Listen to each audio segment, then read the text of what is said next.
Hey guys, it's Cowboy Karibo here, and today we're going to be talking about the Wizards of the Coast situation. Now, this is about the fourth time I've tried to make this audio, and I always struggle on these things because my recording software, I had to... Anyway, we're going to get into this. Magic Raid wasn't the first time for the Wizards of the Coast hired Pinkertons, updated.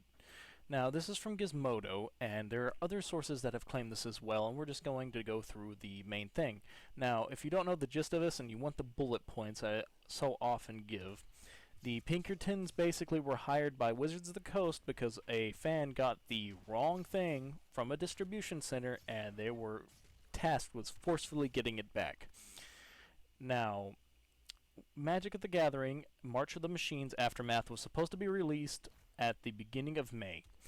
However, for some reason, Mr. Cannon here was able to get his hands on it sometime before that. And it's not like it was a year out. This was like maybe like 2-3 weeks. And he was able to reveal about 75% of the limited time set. Within a week, Pinkerton agents knocked on Cannon's door and demanded that he turn over all of his cards from the unreleased set. He had released videos on Wednesday, Thursday, Friday, and they arrived on Saturday. According to Wizard of the Coast, the company sent an investigator as part of an I'm having a stroke up here. As part of an investigation into an unauthorized distribution and disclosure of an embargoed product, and after several phone calls went unanswered, the investigator in the company says visited and asked that he reach out to us as part of our investigation and return the embargoed product and packaging. He agreed to do both. We are replacing all of the unreleased product with the product that he intended to purchase. In an email exchange with IO9, Cannon confirms that the statements he made on the video and added additional context, stating that as soon as my wife answered the door, they aggressively asked for me by my full name, announced themselves as the Pinkerton Agency, which I am very familiar with, and their reputation. Basically, if you don't know they are the bad guys from Red Dead Redemption 2, and said they were to recover stolen goods. After his wife asked them to wait outside, Cannon says they forced themselves at least partially through the door and prevented her from closing the door all the way. When Cannon eventually got to the door, he says he assertively moved everyone outside and told the agents that they needed to treat Cannons with more respect. They did eventually dial it back and become more civil after that, he says, but at some point they made his wife cry. So basically what you have here is a company hired a private organization known for being wretched scum and basically strong-arming product that the man has already bought, accidentally got, and they wanted it back because he was showing off pieces of shiny cardboard to his YouTube audience, and they just couldn't have that, so they hired the Pinkertons in advance. Wizard of the Coast said it strongly refutes the depictions. I'm sure it does. And you know what? If this happened in Texas, this story would be so over so fast. As soon as he would have came in that door, he would have been blown away. Strongly refutes the depiction of the events, which contradicts both the report and the investigation as well. Oh, I wonder why. Between the individual and the Wizards of the Coast representative after interactions in question. The company also stated that under no circumstances would they instruct any employee or contacted agency to intimidate an individual. According to Cannon, the agents continued to claim that he was in possession of stolen property. Bullshit, he paid for it. Instead, if Cannon didn't hand over the product immediately, they would escalate the situation to local law enforcement, which, I mean, yeah. They claimed copyright infringement and said I would face between 10 years, Cannon, not me, in jail, and they would allegedly threaten this incident could result up into $200,000 in fines plus legal fees.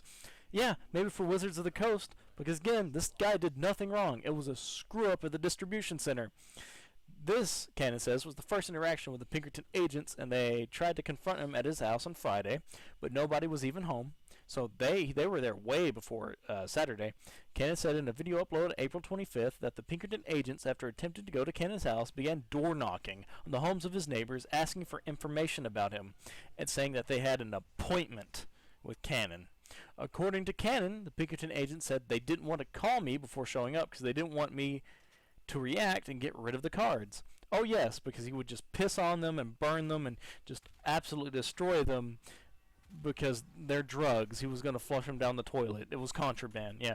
Additionally, Cannon says they had no interaction with Wizards of the Coast before the incident on Saturday morning. Cannon was given a number to call, and he did so while the Pinkertons were in his home. So they could have made him agree to all different things. When he reached a Wizards of the Coast employee, they said they had attempted to call on Friday, but because it was via an unlisted number, no one's going to answer that. Cannon did not pick it up. Cannon says the Wizards of the Coast employee did not leave a voicemail or send an email. Probably should have did that. But when they finally talked on the phone, they asked which Magic the Gathering cards would he like. I bet they did. According to Wizards of the Coast, the company initiated several phone calls to the individual in order to make contact, though we understand why he would reluctantly to answer an unknown number. Yeah, whatever.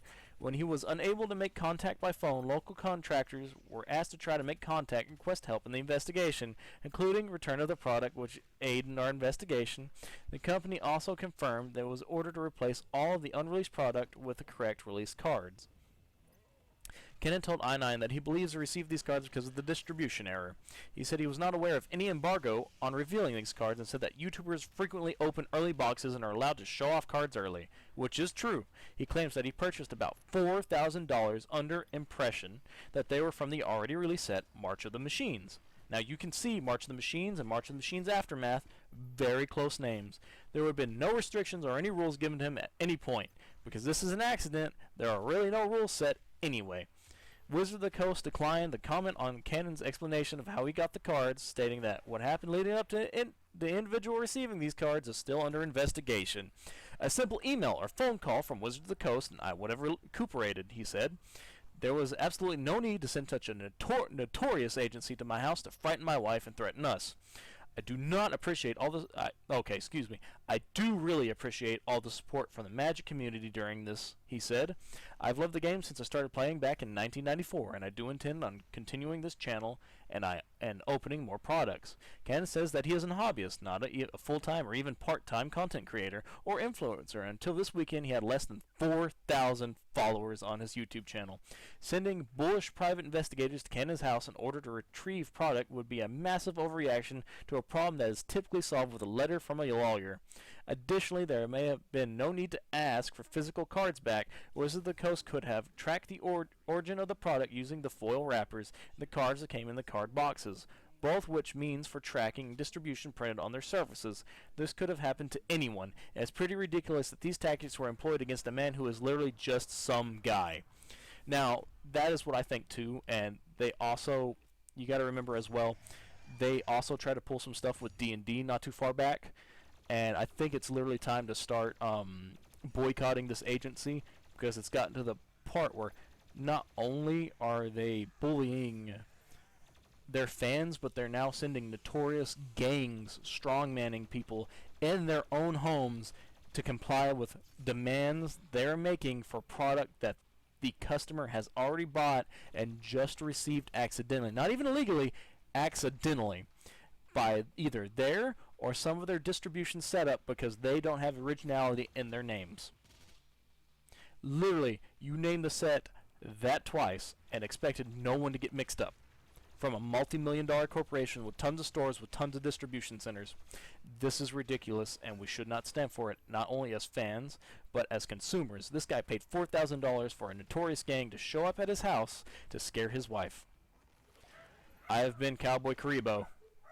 My dog is barking. I'll see you later.